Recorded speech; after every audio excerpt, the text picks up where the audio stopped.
Welcome, my name's Doctor Warrick Bishop. I'm a cardiologist, I'm an author and a keynote speaker. I'm CEO of the Healthy Heart Network. I'm all about trying to help people live as well as possible for as long as possible. Heart disease is huge in Australia. Every 20 minutes someone suffers a heart attack. Most of these could probably have been avoided if only we knew what to do. This podcast is all about helping you understand blood pressure, weight, cholesterol for better health. If you enjoy this podcast, I would be honoured for a 5-star review. You can share it with your family and friends. It may well save someone you love. Hi, my name's Dr. Warrick Bishop and welcome to my podcast and videocast station. As always, I'm super grateful you've taken a moment to tune in, but I'm also super grateful that I have the opportunity to interview today and speak with today Mark Fox. He's an author, an entrepreneur, a rocket scientist, and he is CEO and founder of Rezona Health. And in part one, where I had the chance to meet Mark and speak with Mark for the first time, we were talking about electromagnetic field therapy and its impact on cells. It's been around for years and vets have used it on horses, yet we don't seem to use it on us. Hi, Mark. Welcome. Thank you. Thanks for having me again. So if you missed part one, go back and listen. Mark's story is fascinating. He started life as I think it was a wallpaper hanger, then became a rocket scientist, and then has been caught up in women's clothing, and now really interested in this space of pulsed electromagnetic field therapy and health. Quick recap is that this concept of introducing energy to cells and using electromagnetic waves, introducing this energy to cells allows those cells to work better, producing more energy within the cell. And if you can make cells work better and they function better, they're less likely to progress to disease and they're more likely to heal. So, Mark, you alluded to your dog being the catalyst for you starting up Rezona Health, but tell me more about the device and how would you describe that device?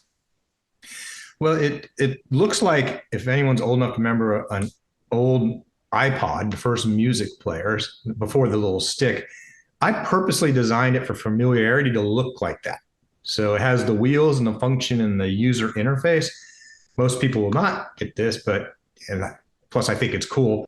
The colors that are on the screen, for the people who can't see them, they're the same colors as a Star Trek recorder. Bones would go with the colors on it. So I did all those things with the marketing and design to make it look familiar. But what I did say in the first session is it's actually a music player. It doesn't make sound. It doesn't have a speaker. I mean, you can hear a little slight buzzing if you put it up to your ear, but it's an MP3 songs that are playing through a coil that are creating this magnetic field or this symphony of energy. And it is a symphony because it's songs that are, some are simple, some are more complex. PTSD is the most complex one because it's in every part of your body. So you have to target it and move every 1 to 4 minutes. And I don't know even if you know this, but we can now see PTSD in the cell. You can see it in the cell structure, and you can now see at that level if it's had an effect to make it better or worse. So it's pretty interesting. Look, this is science that's sort of beyond my normal wheelhouse, to be honest. But let me try and understand. You've got a device that's the size of one of the original big Apple iPods. How does it work? Do you put it around your neck? Do you wear it in a pocket? If you've got a sore ankle, do you strap it to your leg? How does that work, Mark? So you wear it with a lanyard around your neck, kind of like a badge you would at a conference. And this is where some of the physics get involved, and there can be some arguments, but the magnetic field itself drops off really fast with distance. All magnetic fields do. Yes. So it doesn't travel very far with the magnetic field by itself, but this is the theory. It's resonating, 3 things. It's resonating with the water in your body. So like throwing a pebble in a pond, it makes that wave. And the reason we believe that is because if you're not hydrated, it doesn't work as well. Okay. Now, we know there has to be a path that's different than just the magnetic field because putting it around your neck can't help a broken foot with a magnetic field by itself. So number one is it's resonating water in your body. That's the theory. Number two, you remember school is an alternating magnetic field is going to be an alternating electrical current and vice versa. So your body is got high resistance, but it is electrically conductive. As you know, you can electrocute yourself to that, right? So there's a super, super, super, super low electrical current. If anyone's familiar with a TENS unit, this is 1,000 times less than a TENS unit. But that's another path of how the energy could transfer through the body. The third one that nobody I've ever heard say except me, and it's still a theory, is magnetite, which is found in birds and sea turtles to migrate, has very recently been found in human cells. So my magnetite. So my logic is a magnetic field can transfer energy to another. So if each cell has a little magnet in it, that would allow it to transfer that as well. So you wear it with a lanyard around you, or put it in your pocket. Or, and I've given up on fighting this one because the women won't listen to me anyway. They never have. They put it in their bra. So all the women put it in their bra. It's funny because I get this all the time. It's like, what happens if I get it wet? And I go, you dropped it in the toilet. And they're like, what are you, a psychic? I go, no, that's the only way it can get wet. I don't know what you guys do in the bathroom, but you drop it. So hit it with a blow dryer and get it. We've now actually added a little water barrier. It's got some vents in it for people that can't see to help cool it, because it does get up to like 105 Fahrenheit because it's putting out quite a bit of energy. Yep. Gosh. We have a barrier now on the latest version, try and keep the toilet water out.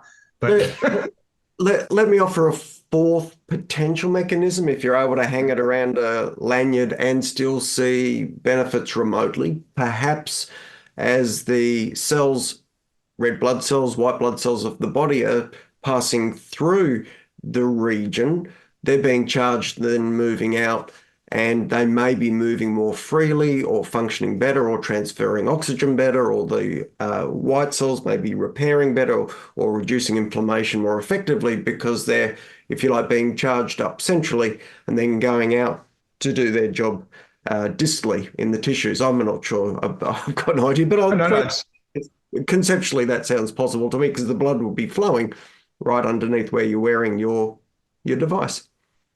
Conceptually, yes, that could very well be. And another one is, again, I'm not a doctor. People didn't hear that before. I'm a rock scientist, but I'm doing all that. I didn't get into the vagus nerve because I don't understand it. I didn't at all.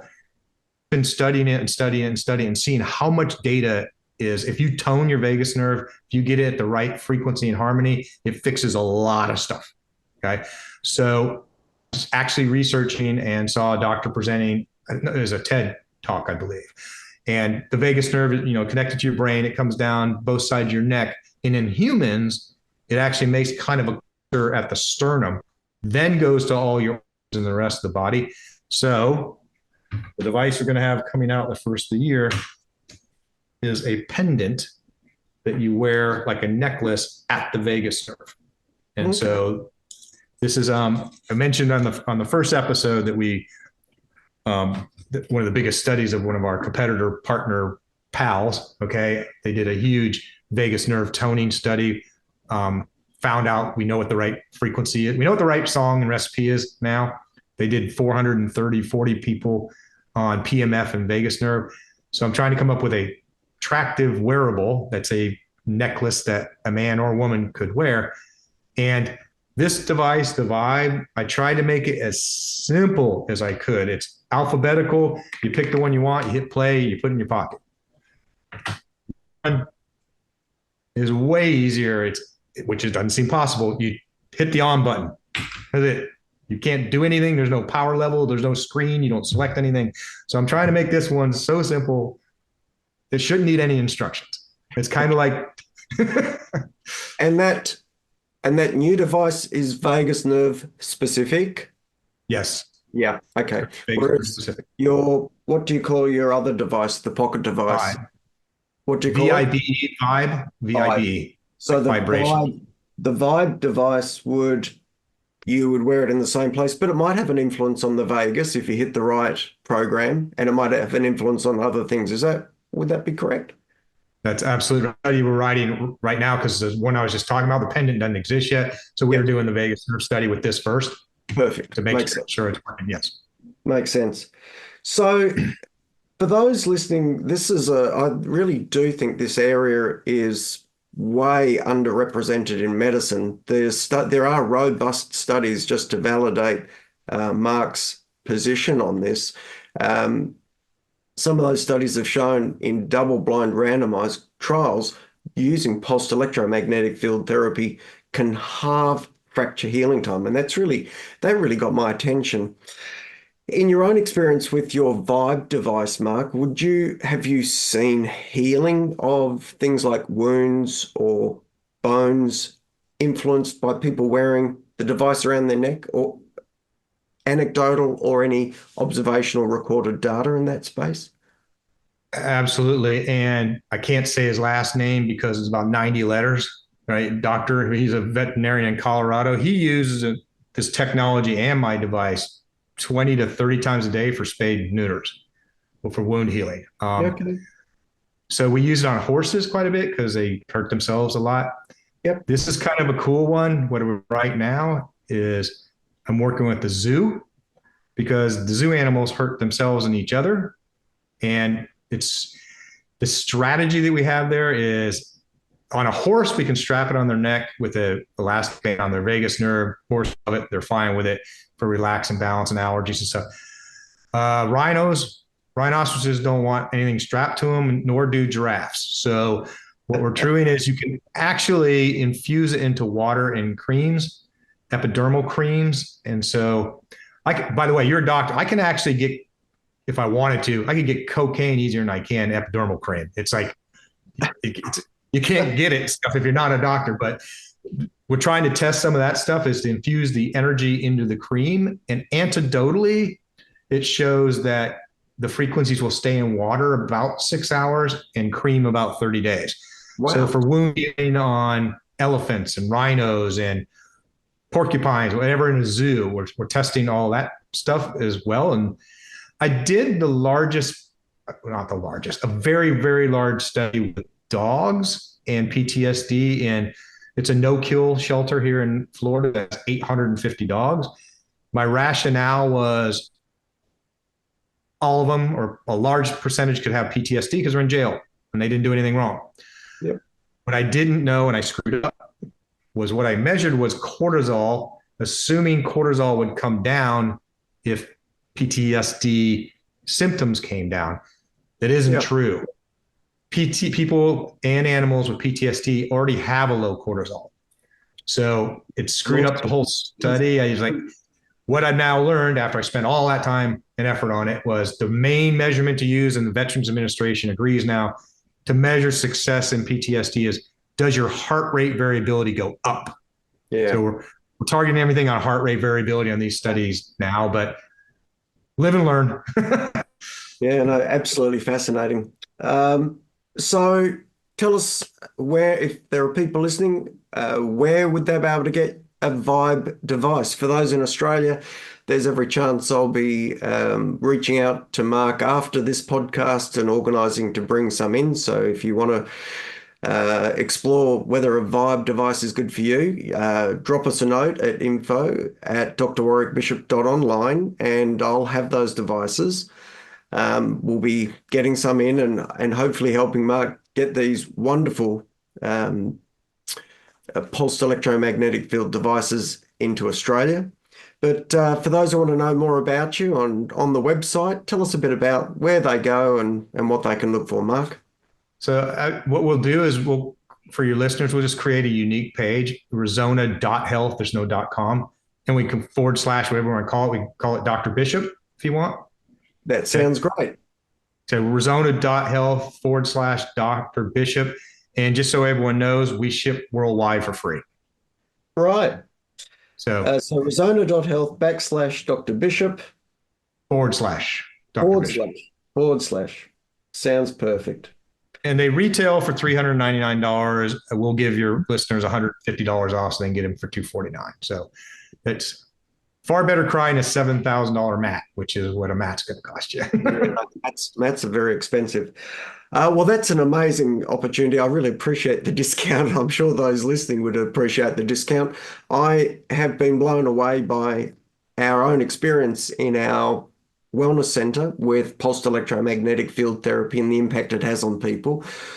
I'm a little bit like you, Mark. I haven't completely got a full understanding of the science, but I'm seeing the outcome. And I think for those who really do have any queries or questions about their own health, chronic aches and pains, anxiety, as you alluded to, PTSD is a significant one, but I think other inflammatory processes, arthritis, multiple sclerosis, if you have the funds to explore this, I think it's got to be worth a go. And I'll leave you to look it up on, what's the web address again? resona.health/Dr. Bishop. Well, after this wonderful series of interviews, Mark, I feel charged up and I'm absolutely delighted to have shared with you. So thank you again. Thank you. Thanks again for having me. That's fantastic. For those listening, do take advantage of that offer. That's at rezona.health/Dr. Bishop, and get some more information about this technology that has been, I think, wrongly hidden from us and can really offer something that's adjunct or even separate to our current therapies. So thanks once more, Mark. For those listening, it's Mark Fox. He's an entrepreneur. He's CEO of Rezona Health. He's an author and a rocket scientist. Again, really always appreciate you listening. If you have any queries or questions, drop us a note at info@drwarrickbishop.online. Until next time, I hope you live as well as possible. For as long as possible, take care and bye for now. Hi, ever wondered what your risk of heart attack is? You should. It's the single biggest killer in the Western world. We're talking one death less than every 30 minutes in Australia, one death less than every 60 seconds in the United States, 9 million deaths globally per annum. Well, how do you check your risk? Well, you can go to www.virtualheartcheck.com.au. You'll find out about your risk and what can be done beyond that to be even more precise.